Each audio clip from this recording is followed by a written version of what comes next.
Hello, everyone. Welcome, welcome. So, we're here today, and it's another RaySearch webinar session. So happy to see you here, joining us live, or maybe watching it later. It doesn't matter.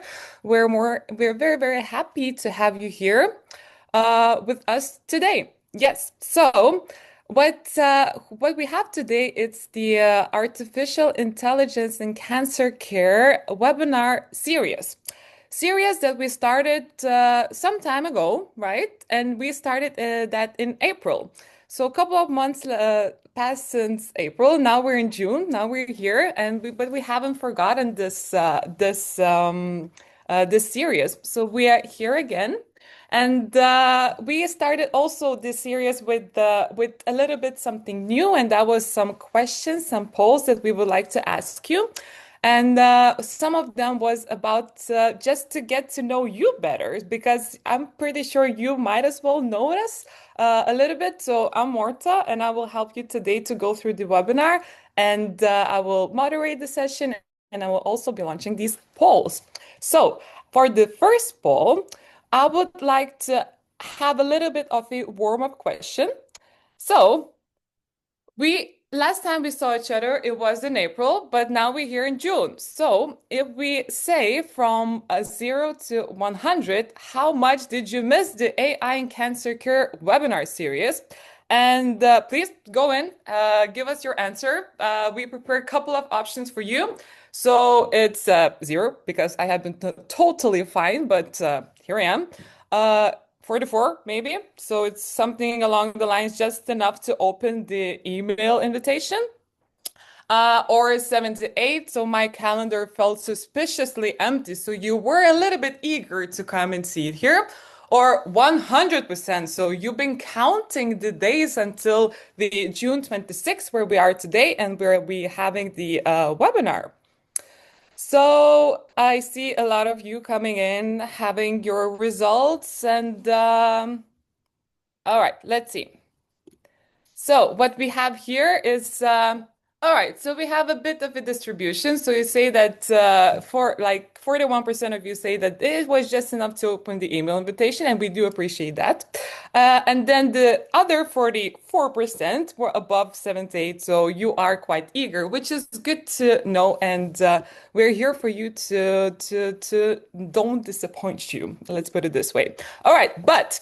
So here we are, and today what we have prepared for you is the third session into the series that we started, and this is AI in everyday radiotherapy practice. So the very first two ones were more from the research point of view, when we delve a little bit more into development process of our deep learning segmentation solution and our deep learning planning solution. But both of these solutions are being used clinically. And for these clinics, two of these clinics we invited today to share their experience, to share their practice. And first of them is Iridium Netwerk Clinic from Belgium. And today it is represented by Geert de Kerf. Hi, Geert. Yes, nice to have you here. And then the second user, it comes from he comes from Radiotherapiegroep, and it's Roel Kierkels. Hi, Roel. Hey, good afternoon. Good afternoon. Nice to have you here. And finally, we also have Fredrik Lofman joining us as well, as he was in the first two sessions and in the third one as well, to give a little bit more context from research point of view. Hi, Fredrik. Hello, thanks. All right, and then so these are the presenters, but as always, we have experts prepared today. We did not forget this one, and today we have three of them. Some of them you can recognize already from the previous webinars, and one of them is Gretchen, who presented in the first session for deep learning segmentation. Hi, Gretchen. Also, we have Adnan today, a new name joining us, who is our senior service engineer in machine learning. Hello, Adnan. And then finally, Jason Rich, who will help to answer any quality or regulatory questions if there are some. And then talking about questions, so we have the Q&A tab at the very bottom. So please make sure to give us all of your questions throughout the entire presentation, so through the presentations. So we have Gretchen and Jason helping out with questions. We also please give more questions to our presenters, to Geert and Roel, so they will also make sure to answer them either during the presentation or after the presentations when we will have a short Q&A session. So yes, so that's that. And here we have another poll prepared for you. And then for this one, we would like to know a little bit more about the expectations when it comes for artificial intelligence. So here you see the questions for you. So the first one is like, how prepared do you feel your team is to adopt AI-powered solutions? It's a single choice question. So if you can either say that it's the team feels like it's very prepared, somewhat prepared, not prepared, or you're just not sure. And then the second question is, what's the most important value you expect from clinical AI tools? And here we also give you a couple of options. So it's either speed and efficiency. That would be the first one. It's either consistency and reproducibility. Either it's clinical, is the support or burnout.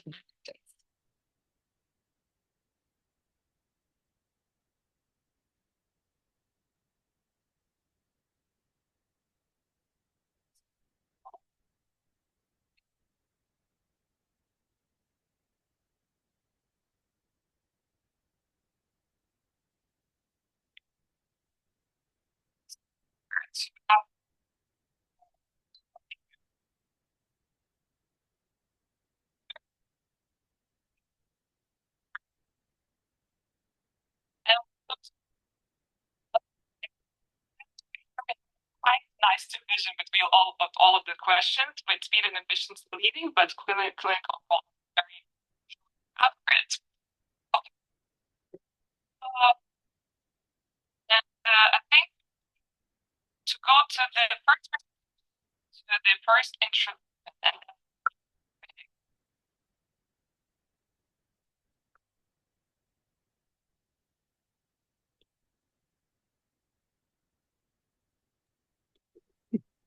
Okay, so can you hear me okay? Yes? Yeah, you're fine. Yeah, great. So thanks everyone for calling in. I'm super excited about this session because it's really about our customers and how they have worked with the AI solutions in clinical use. So I will just have a few introduction slides and then I will hand over to Geert. So first of all, some background of machine learning at RaySearch. We started in 2017. If you saw the previous webinars, you have seen the slide before. But we've spent now 8 years working with AI solutions for clinical use, and it's being used out there to a large extent with more than 200,000 patients last year being applied clinically with our AI models. And more in particular, it's about deep learning segmentation, deep learning planning. That's where we are now with our solutions. And I think both presenters today will talk about these two technologies in clinical use. One thing to highlight here I would like to do is to realize there's a little bit of a difference in healthcare and radiotherapy, maybe in particular, that in general, finding a problem for radiotherapy with AI was not a problem. But in other industries, it's been the reverse. So there's this new cool technology, let's find a real world problem. But this was not the case in radiotherapy because healthcare, medical imaging, computer vision, the problem was clear. And we saw that, okay, here's a technology very strong in computer vision. We can apply that to segmentation problems and dose prediction problems. But going from an AI prototype to a product is pretty hard. And we have worked on this for 8 years, and we have learned a lot along the way. You typically start out thinking about what technology to use. Should we go with classical machine learning or deep learning. And back in 2017, maybe some of the deep learning applications were quite new, the technology. And then gradually you start to focus on building those first models, the prototype models, testing them. And what you kind of gradually realize is that you need collaborators, you need early adopters. And why do you need them? Yes, when you develop these models for clinical use, when you want to deploy the models out there to the clinics around the world, you basically need to integrate your own model development with external collaborators, clinical input for model design, clinical evaluation of the model candidates that you develop during the way, and once deployed, clinical feedback on models in clinical use. And by teaming up with Iridium, Radiotherapiegroep, and others, we've been able to build on this, and I mean, also having these clinics as early adopters have helped us a lot to kind of reach a point where we are now, where we have more than 300 clinics using our AI every day. And Geert and Roel present both of them great collaborators and early adopters that has been part of this journey. So let's listen to when they share their vast experience of clinical use of AI in radiotherapy. So please, I guess it's Marta's time again first. Yes, so I would like to share another poll and ask you about the adoption times, basically. So if we mhm.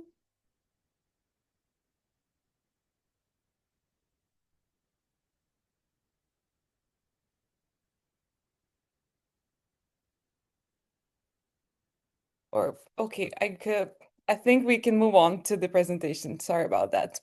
But we'll ask the same question later on when I will find the poll in my list, but that shouldn't stop us. And we should move on to the first presentation and from one of our users, from one of our early adopters, and that's Geert from Iridium Netwerk. So Geert, please, the stage is yours. Good luck. Tell us some truth. Hi, everyone. I will indeed explain our clinical experience or the experience we have with the AI models implemented some time ago. And yeah, I will explain a bit the challenges, but also the opportunities that we actually see. And these are some conflicts of interest. So as a medical physicist working for the Iridium network, which is actually located in the center of Europe, in Belgium, we are a network. That means that we treat patients over different sites in the Antwerp region. And by the end of the year, we always treat over 6,000 treatments, which is quite a lot.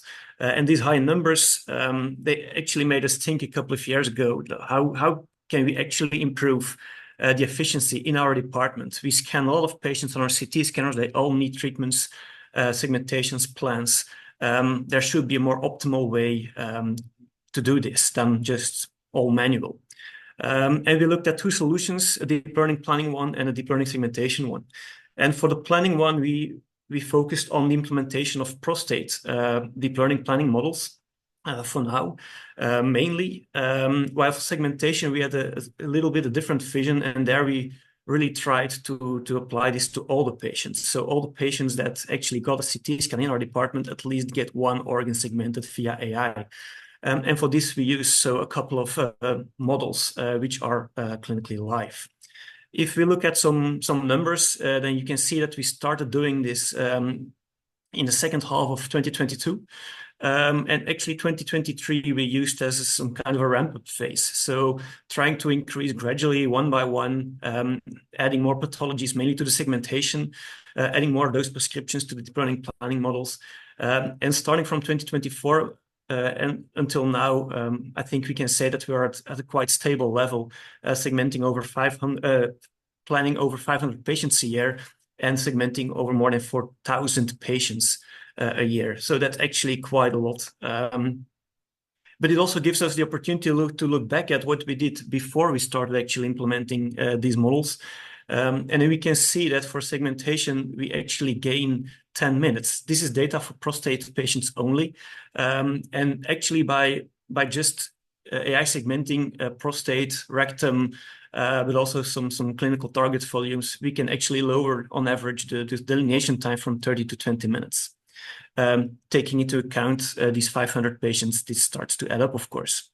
For planning, it's a bit the gain is a bit bigger. So there we could lower the treatment time or the planning time from 1 hour to 30 minutes. So we gain there 30 minutes in total, which is also actually quite nice. And it's not only about the time saving. I think also important to mention is that also the plan quality, then speaking about deep learning planning, improved over time.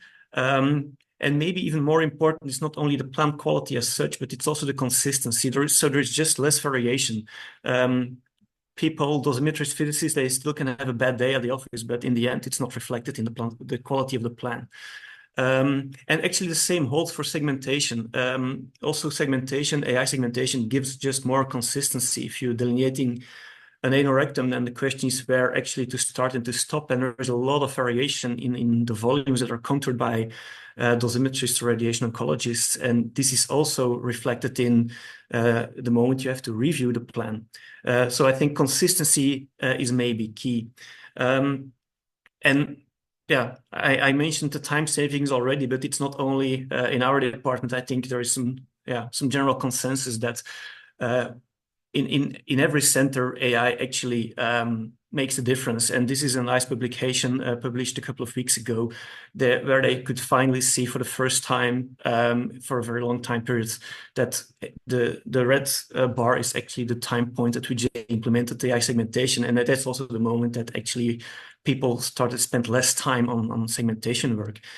So this is really a tool to improve efficiency and to speed up things in your clinic. So now a bit more details on actually how to start and maybe also how to expand the usage of AI in your clinical daily life. And yeah, if I have to say something about how to start with AI, this is actually the roadmap I would like to share with you. I think important is that we define a goal before we start implementing such a thing like AI. Because you have to know what you're working on. Do you aim for perfect segmentations? Are you looking for consistency, speed, a bit of everything, also possible, of course.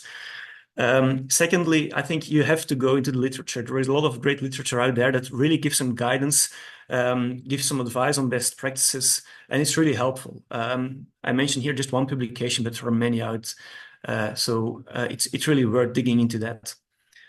Also, a good advice is to read the model data sheets. Every model that's released by RaySearch actually contains such a data sheet, and it's not there for nothing. It contains valuable information. Please read the do's and don'ts. It will really help you with implementing the AI. And of course, before you go live with a model and you apply it to your clinical patients, you have to commission it. It's like we are all commissioning beam models in RayStation. We also have to commission the models in RayStation. And for that, also spend time on creating a good set of patients that it gives confidence to start with your AI. And also right from the beginning, think about your post-market surveillance, how to deal with QA, how will you monitor it in an automated way, in a manual way. It actually doesn't matter as long as you have something in mind that you can implement later on. And within the implementation phase, I think also an important message to give is that the devil is in the details. Because the models that RaySearch provides, they are actually trained and validated by them, and they do a great job. They explained that in the last 2 webinars, of course. But they can't build perfect models yet. And therefore, these model data sheets these data model sheets are important to read because they actually give some insights in, for example, on what kind of image modalities the data was trained, so that you don't apply it to MR if it's trained only on CT, which sounds logical, but you have to know it. And there are also some little tiny details. And the thing is that these deviations or these unexpectancies, they are built into the model. So if you don't read documentation, you will find it out afterwards. So it's better to read it. You can take into account, and also already in your commissioning phase, you can try to test it. And a good way to test actually a model before you go live is by doing a qualitative analysis, because it's a key question. How good is the model? But what is quality? I think a good metric for quality is time saving. And the question you have to ask your people is, do you just accept the contours because they are perfect? Do they need some small adaptations? In these cases, yeah, then probably the AI is working fine. But if you prefer to erase all the contours and start contouring from scratch again, yeah, then probably the AI is not worth implementing. So it's this that you actually have to try to answer during the commissioning phase. And I also recommend to go for out-of-scope testing, that you also know already before you apply the model in the clinic, that you know how it reacts to data that is actually not really suited. But still, it's very important that you can actually estimate what the effect will be.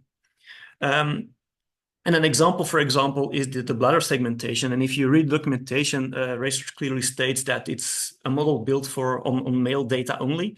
And it's not suited to use for patients which underwent prostatectomy or which have artificial hips and so on and so on. But it's very nice that they write it, but it's like a kid. If you forbid something to do, then it's the first thing that they want to do. And it's the same with me. If they write down these things, then it's the first thing that I want to test, how it's actually reacting if we apply this male pelvic model to a female. And you can see the result at the bottom. The funny thing is that in this case, the AI model actually hallucinates the prostate and subtracts it from the bladder. And then you see very strange things. But for us, it doesn't matter because, our vision is that the upper part of the bladder is still segmented perfectly. So it's still a time gain to apply this model to females or to prostate patients with prostatectomy and just correct for the lower part. And speaking about quality, I think for me, it's not of course, we want high quality contours. That's logical, but the quality improves over time. And you see here also a chart, a table of how the model improves over time. And I'm expecting that it will just continue. And new models will come out supporting, for example, female pelvis as well in the near future. And another thing you have to take into account, and it's actually fantastic that the AI models are implemented in RayStation. It's running very fluently, but the structured templates are actually not that flexible in RayStation. And if you read the documentation of an AI model, you see that, take the example of the bladder protocol that we have implemented in our clinic. We have now one template for bladder contours, but if I read the documentation, I have to actually make multiple copies of this to support for patients with hip implants, for female pelvic, and so on and so on. So that it will become a nightmare if I have to take care of all these variations within my structure templates. So for that reason, for the bladder, we keep just one template and we apply it to many, many patients, even when it's not actually the intended use. And of course, the funny thing is that from time to time, you start seeing strange things or funny things. So from time to time, we discover pancreases in bone anatomy. We can find lungs in legs. Of course, this is not true, but it's just a consequence of how we actually use the models and mainly the structured templates. But it's also something that improves. So normally it should be less pronounced, this behavior in version 2025. So we didn't install it yet, so we will have to see what the impact really is, but this is at least what I heard. But it's not only negative. Like if you look, for example, at the palliative case, these patients, they have a varying scan range. You can have a tumor in the thorax region, the abdominal region, it can be everywhere. So also there, it's a question, how do you deal with these templates? And also here, we have just one. So sometimes we discover strange organs at strange positions, but still, it also has benefits, because in the past, while making these treatment plans, we didn't have the contour of, for example, of the kidneys. So we were just making plans based on the PTV and the dose gradient. While now we are segmenting kidneys and many other structures for palliative cases which we didn't do in the past. But these contours, they now come for free. It's not a time investment at all. So we just have it. It's maybe not perfect, but we don't care, because in the end, they are for free and the treatment plan quality actually improves. So also it has benefits of which are maybe not that expected, but if you if you can deal with the minor limitations, then you can also find a lot of benefits. So if you want to implement AI segmentation for organs, I think it's all about finding the balance. And yeah, how much time do you gain, and do you think it's worth to implement it? If you spend more time in correcting and erasing, then yeah, don't do it. But otherwise, for me, it's a no-brainer. And yeah, don't aim for perfection, but aim for something that is really useful in your clinic. And this is about organs. I think now, yeah, the next question is a bit, can we go one step further, and can we now do something about target volume segmentation as well? And we try to implement it for generating CTVs for prostate cancer. And we use therefore two structures, the prostate minus the vesicles and the seminal vesicles. And this prostate structure we use, it's actually a slightly variation of a normal prostate, and it just takes some MR information into account. And you can read the paper if you want more details, but the good news is it's actually requiring less manual corrections by the radiation oncologist, so it's just a time saving. And what we aimed for is actually we wanted to find a road to perfection, but yeah, once implementing these kind of things, we were actually, we noticed that we were more on a road towards a little bit more variation to some extent, and I will explain you why. So as said, we use the prostate and the seminal vesicles to generate a CTV for a prostate. And the CTV definitions, we base ourselves on the AstroAcro guidelines, but they're not these two structures. The guidelines specify that you have to use the prostate and an expansion towards your seminal vesicles. This is, of course, something you can implement easily in RaySearch. You can do some raw algebra, you create an expansion of your prostate, and you incorporate the overlap with the seminal vesicles, and that's nice, that's fine, that's working fine. But our radoncs, they also had a few other concerns, and they had some concerns about the sharp edges. So sharp edges in the zone between the seminal vesicles and the prostate, but also some little gaps. There is actually a very little gap. It's less than 1 millimeter between the prostate and the seminal vesicles. And our radoncs actually didn't like that. And to solve that, we applied a morphological closing, which is actually just an expansion of a contraction. And by doing that, we actually get rid of these little things. And actually now we have generated a CTV, which actually is described by the AstroAcro guidelines. So this looks perfect. Unfortunately, in my clinic, there exist two kinds of radiation oncologists, and that's the 2D and the 3D radiation oncologist. And the 3D one actually likes this approach. Very big fan of how we generate the CTV. Okay, they have to do some minor corrections, but still it's very fast. But then the 2D radiation oncologist lives in slices. And today the expansion towards the seminal vesicles, it's a 3D expansion, and this radonc prefers a slice-by-slice expansion towards the 2 centimeter.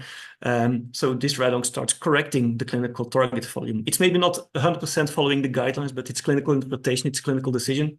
I don't care about what they exactly do. Let's hope we can converge into one view in a couple of months. But at least this is something you start seeing. The moment you start automating, you start standardizing, you see variations also popping up, and different people have different opinions on how to do stuff.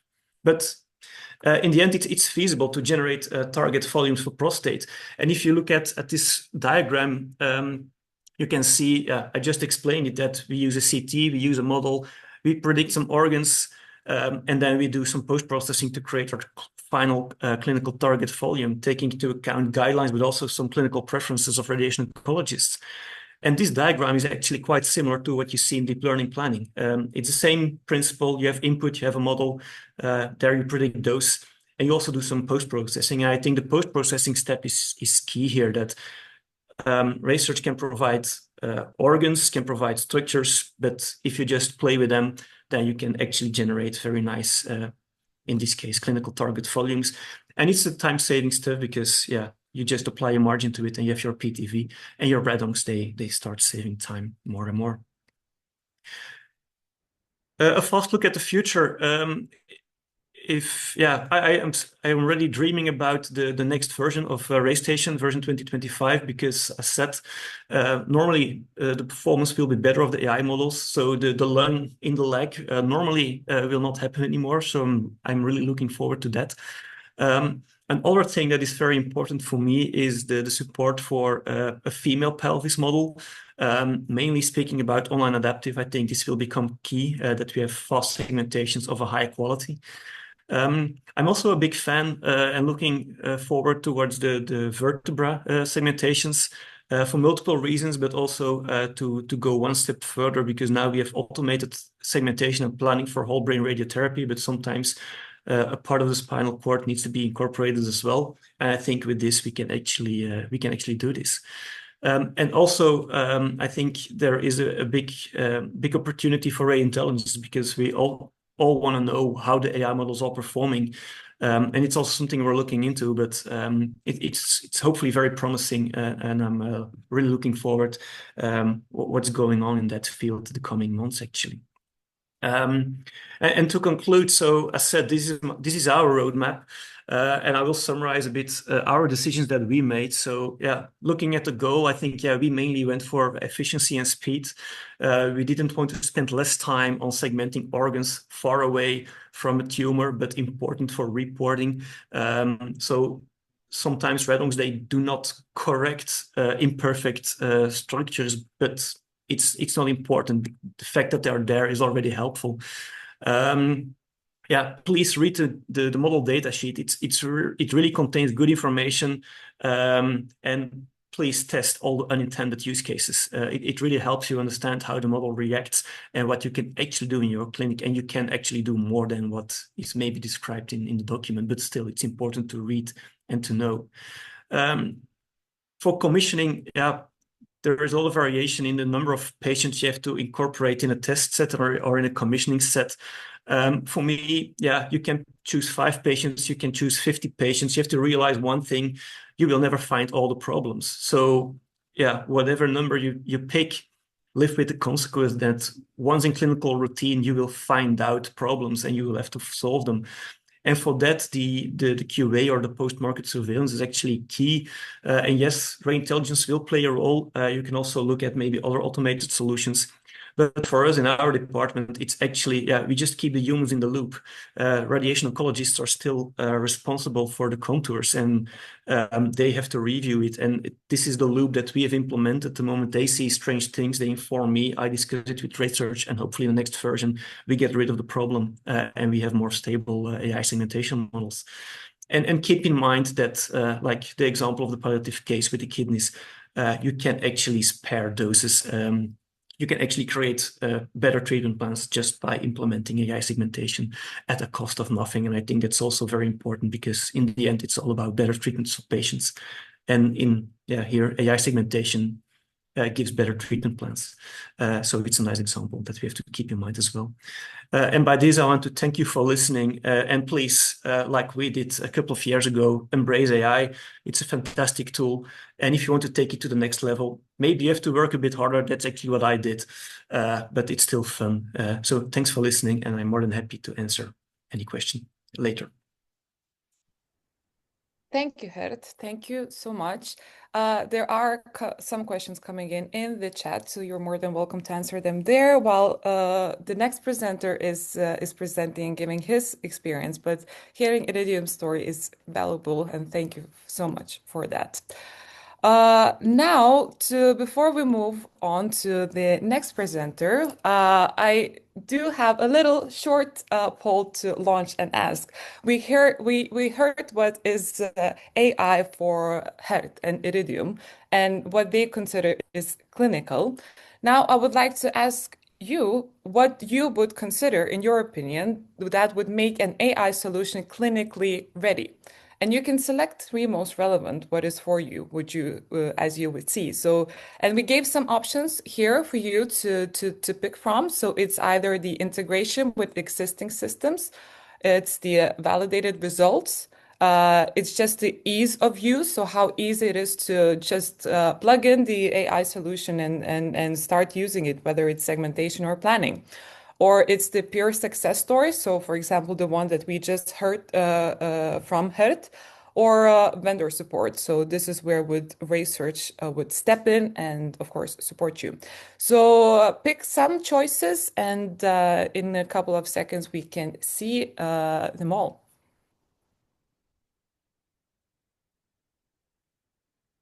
All right, so let's see it together. For the majority of you, or the most popular answer was the validated results. It's valid. I agree. Also, the integration with existing systems, and the third place is for ease of use. All right, so here we are, and then let's move on to the next presentation. And for that, I would like to welcome back the second presenter from Radiotherapiegroep, Roel Kierkels. Hi. And we would like to hear your experience. How was it in your clinic when you just started the AI implementation and the tools that RaySearch offers? Please tell us. Well, thank you very much for this invite to talk about our experiences. Just put the screens on the right order. There we go.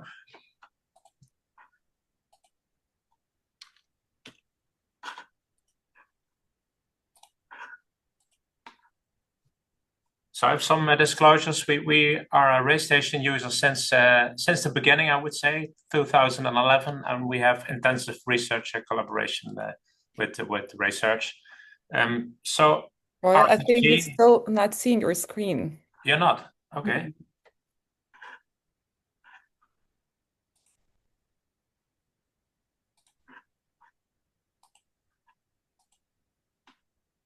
Let's try that again. So you do now?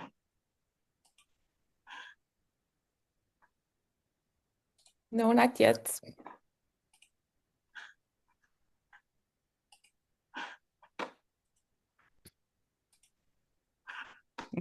I think we're getting there. We're getting there. Yes.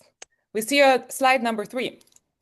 That's very good. So we move from there. So we are at RTG, Radiotherapiegroep. We are located about 1 hour east from Amsterdam, and we are a clinic with 4 treatment sites and 10 linear accelerators, and we treat about 5,000 patients a year. So we also greatly benefit from AI applications to speed up the processes with the growing number of patients that come in. So we have this typical workflow in radiation oncology, and this was a presentation or a publication 5 years ago highlighting different possibilities for AI applications. And for that, I would like to focus only on the treatment planning side, because that's why we're here for. So this is the process we perform, I would say, in radiation that deals with target segmentation, organ segmentation, and dose planning. So this presentation will also deal with our experiences, and that relates a little bit to deep learning segmentation, similar as Geert was just mentioning, but I will also focus a bit more on the deep learning planning part, what we did for rectum female planning and the neck planning as well. And then I will share some outlooks with you and the lessons we have learned from our collaboration and AI implementations. So starting with the deep learning segmentation. So also similar, we really advise to take the model catalog from RaySearch and the data sheets that are available and read the data sheets, especially to make yourself familiar with the contouring guidelines. And these may be familiar with the medical doctors, but it's also very important to train the staff that is actually doing the contouring, maybe RTTs at the CT, so they know better about the guidelines themselves, but also to read about your model limit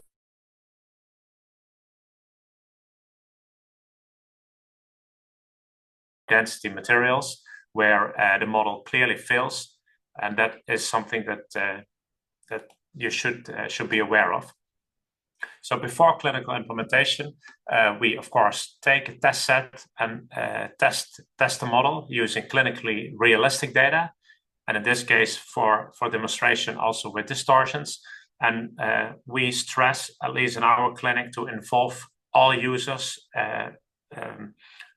from start in an AI project. It makes people motivated to work with AI, but it also helps in implementing the AI tools in your clinic. So with that, we have and we did have some feedback sessions with RaySearch as well. So if we find a case, we send it to RaySearch to improve the model for you, but also for future use for ourselves. And something that is coming more and more, and that has been discussed, for example, at astrophysics workshops, is the use of model cards.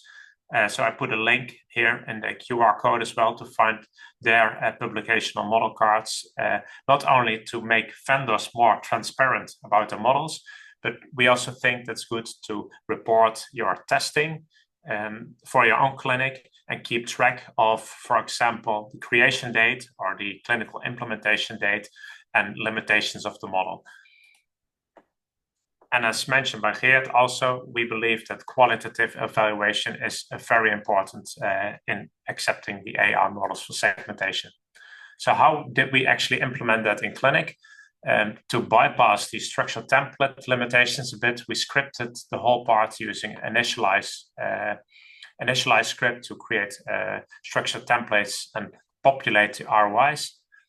And the script detects whether it's an AI ROI, and then it automatically generates a structure from there for different kind of treatment sites. So recently, we also use head and neck levels, but these will always be corrected by the radiation oncologists. And we use many OERs in the clinic already, and I believe that about 95% is just acceptable for treatment planning, sometimes because they're far away from the targets, so we care a bit less, and otherwise they will be corrected by the RTTs if needed. So we see some images as an example over here for head and neck, the brain, and the lung, for example. So that was all about CT models, but we took this initiative, since we are an MR-Linac user, to have a model for MR images as well.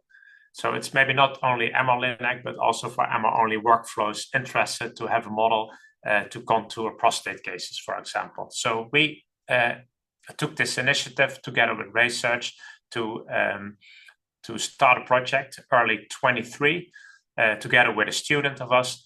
And the student collected data about MR scans of 150 cases, and we trained a first model. And actually, when the student left, we learned that the model also trained limitations of the understanding of the guidelines of the students. So we had to go into data curation again, have to organize feedback sessions with RaySearch to further improve the model. So, and then we already there in summer 24, we moved to RaySearch with another training of the data, and then data curation was also performed by a team of experts at RaySearch. And I believe they invited other institutes for validation of the model there to make it a bit more robust for other clinics.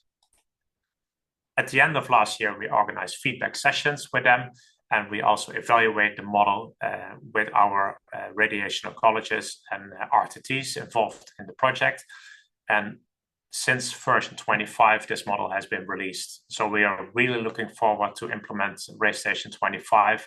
And I believe later this year, we can also move towards implementation of the first MR model. So what is actually needed there and what have we learned? I think structured data, that's very important. And also dedicated staff and time to run the project. And going back to the last part of it, I think training a model together with RaySearch takes about 12 months if we ignore the student project. So what it brings in the end, so we see an example of automated contours, which looks nice and have some limitations, which we can correct, but we have automatic contours, so we are very happy.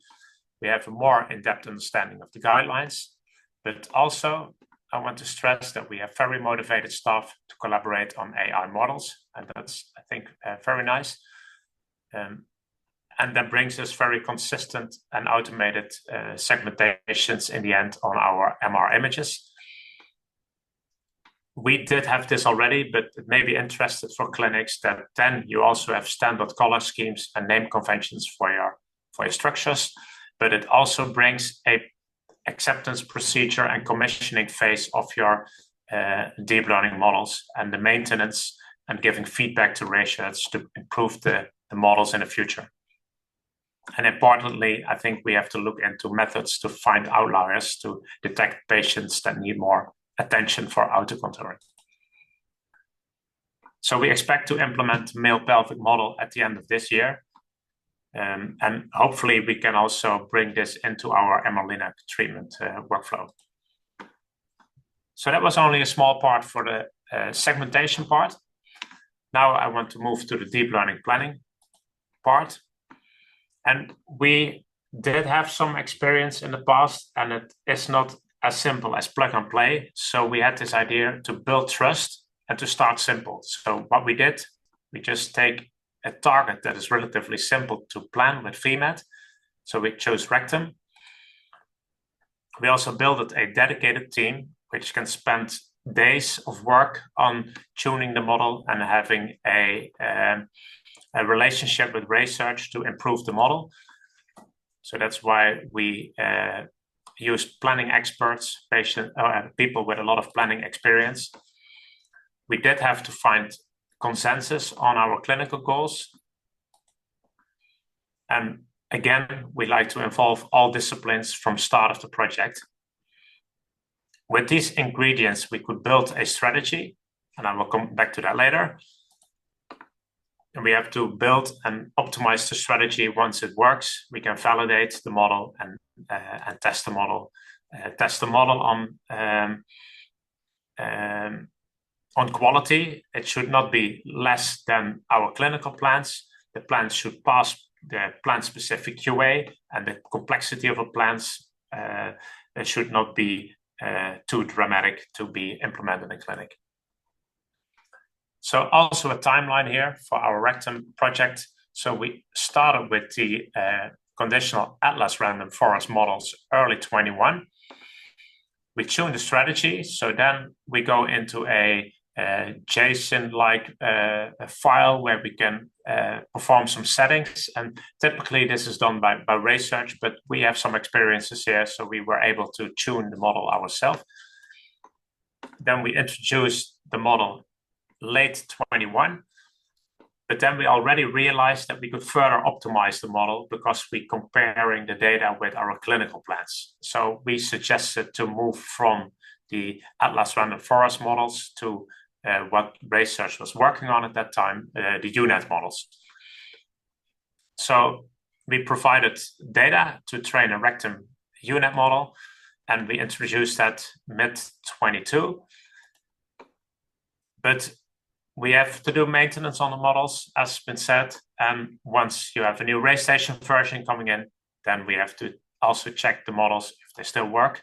So they may change some things in the JSONs. So the language slightly changes, and then we have to revalidate the models and slightly tune the models to be in use in next RayStation versions. So what it brings, let's say from 22 till now, we did over 300 patients with rectum VMAT. They were fully automated, and we did have high quality plans. And for less than 5 cases, we do some manual post-processing. And this is an example. It's just subtle changes where the target coverage was in conflict with a organ at risk, for example. But with one restart, this can simply be solved in the optimization process. So in addition to rectum cases, we worked a lot on head and neck cases. So we also installed the model fall 21 and start tuning. We tuned the model, and we didn't get the results we were expecting. So we have low organ dose, but didn't have sufficient target coverage. So we decided to run the deep learning planning in the background and feed this information in our current class solution. I will show that in the next slide. Then we did run another project because we could use deep learning planning in an automated fashion. We run 100 cases, so 100 plans on one patient to optimize parameters like collimator angles or isocenter placement, and we further optimize our full class solution for head and neck planning. Then at fall 23, we organized teaching lectures to involve more RTTs into the project, and we presented the work 1.5 years ago at the user meetings in Stockholm. But a bit similar as with the story of the rectums, we have a wish to train on the own data instead of tuning a model that was trained on another clinic. So we already started data collection for a new model, and that is still work in progress. But getting the first model into clinic and evaluate that, it also took about 12 months. So before moving forward, I want to just mention how we embedded the deep learning planning into the class solution. So we run deep learning planning on a contoured case. Then we just go to regular planning, the manual planning. So we take the dose values from the organs using a script into the objective functions of RayStation, and then continue just with manual optimization to get to a plan that can be delivered by the machine. And we see that these plans show way lower organ dose than we did before using the dose prediction. So that's a real benefit.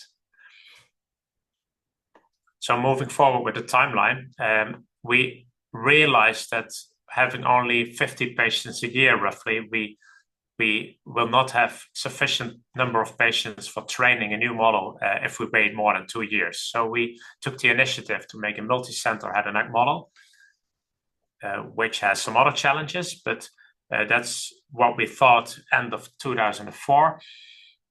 In the meantime, we tried to move towards full deep learning planning without having the dose prediction into the class solution, but that's still work in progress. So, and from now on, in this period, we're working on a collaboration with a couple of centers to develop a robust multi-center model that can be implemented by many more clinics. So what we see from there is that we already did over 100 patients with deep learning planning in our class solution, but moving towards deep learning planning directly, maybe with a one restart afterwards, we can reduce the planning time from first, it used to be 1 day or 1.5 days. With the deep learning planning into the class solution, it takes like 4 to 6 hours, but now moving from deep learning planning with only a one restart, it may be just 1 or 2 hours. So we reducing time a lot, but it also brings high plan quality. We have less planner variability. We see reduced NTCP values and those two organs at risk. And moving to a full DLP strategy, it even further reduces the dose by, on average, 1 gray for all the organs evaluated. If we look at 6 test cases, but this was a range of minus 12 grays sometimes. So we could actually reduce the dose a lot. This is just an example of NTCP values and mean dose values for one case, where we see lower dose values in the automated plan. So, but again, this brings challenges to the table as well. We have model maintenance when new RayStation versions come in, or when protocols, national protocols change, and we have to train staff and find a dedicated time. So just before moving to the future of AI, I'd like to mention a study we were participating in. So this is a multicentric study on standard VMAT for head and neck versus parotid gland stem cell sparing radiation oncology. And the conclusion of the study is by reducing or by using stem cell sparing RT, we can reduce the dose by another 4 gray to that region in the parotid glands, which leads to about 4% less of xerostomia. So looking into some screenshots of dose distributions from all 8 clinics that were participating with different treatment planning systems, we can see that, the stem cell region is over here in red, but we can see that Radiotherapiegroep in the box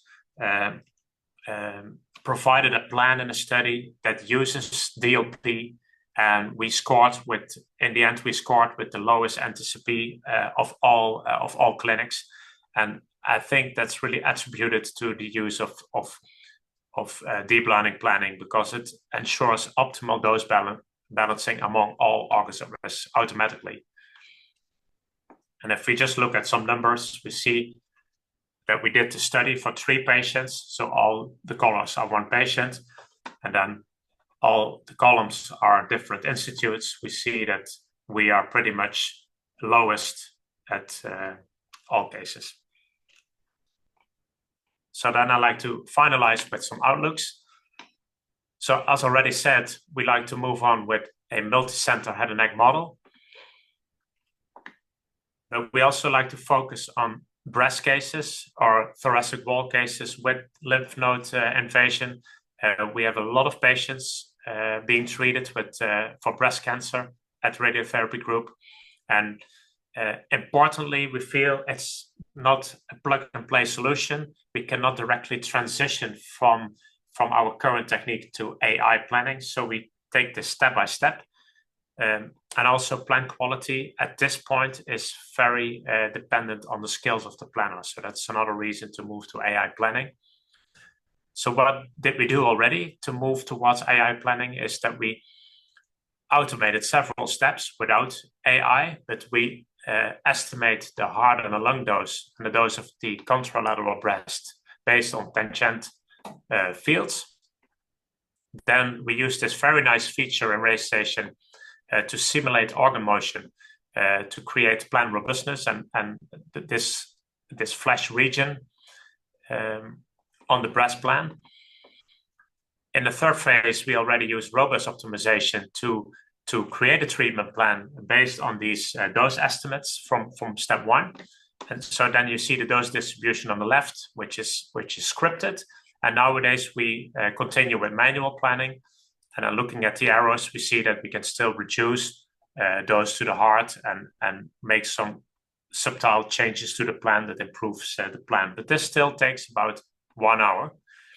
So our goal is to implement deep learning planning with robust dose mimicking to further improve plan quality, but also reduce the treatment planning time. Hopefully less than 15 minutes. So another outlook is that we're also looking, same as Iridium, looking forward to version 25 to have all these vertebrae segmented. We've foreseen another implementation and a use case here. So we had this idea to automatically create palliative plans for patients being treated on the spine. And this has, in a prototype, already been implemented just by using these contours in a test version of RayStation, and then just using plan generation protocols, which is available in RayStation. And last, we're also looking forward to more deep learning tools for segmentation and planning to further streamline online adaptive workflows at our Linux. So to conclude, I think the lessons learned from being an early adopter is that deep learning planning, but maybe also the segmentation, is there to fully automate the treatment planning class solutions. And it solves the challenges related to interplanner plan quality variability, but it's not a plug-and-play solution. We have seen that it takes about 1 year to implement the model, but it's also important to prepare your data to implement the AI tools that are available. And another reality check, once a new RayStation version comes in, it's not only the beam commissioning you have to do, but it's also the commissioning of your models for planning and segmentation. And I'd like to thank many of the people at Radiotherapiegroep for this collaboration. And that is it, I believe. Thank you, Roel. Thank you so much. It's so nice to hear your insights and invaluable lessons as you summarized yourself as being an early adopter, but also ongoing adopter as you are implementing more and more solutions. So for everyone who are here, we are a bit behind the schedule, but we are recording the session. So whoever needs to go and continue your life, please. But for anyone who is staying with us, we have more things for you prepared. So stay with us if you can, and then let's see what next we have. So the next, I have another poll. I'm just gonna launch it straight away, and we've heard from both, from Geert and Roel, about timeline. How long does it take to implement, to adopt, to validate any of the AI solution? So here we would like to ask you, how soon do you see your clinic adopting or expanding, as for example, Roel was talking, so starting slowly, steady, and then adding more AI solutions? And what would be your expectations here? Within 6 months, within 1 or 2 years, or not on the roadmap yet at all? And then the second question would be, how long do you expect the next AI implementation process to take at your clinic from the first step to clinical use? Roel said that. Would you see that as a good enough timeline to adapt and implement AI solution? But here we give you options as well. So it's either less than 3 months, 3 to 6 months, 6 to 1 year, over a year, or you're not sure. So let's see the results. And yes, so when it comes to the how soon you would see your clinic adopting or expanding AI use, most of you are saying that within 1 to 2 years, and then not so many of you are saying that not on the roadmap yet. I'm happy to see that. And then for the second question is between the expected implementation process times, it's the majority of you would say between 3 to 1 year. Sort of aligns with Geert's and Roel's experience. Let's see what we can do here. But let's go back to Fredrik. Let's go back to where we started. And we started with our story. How did it all start? Where we are standing now, and what's next, Fredrik?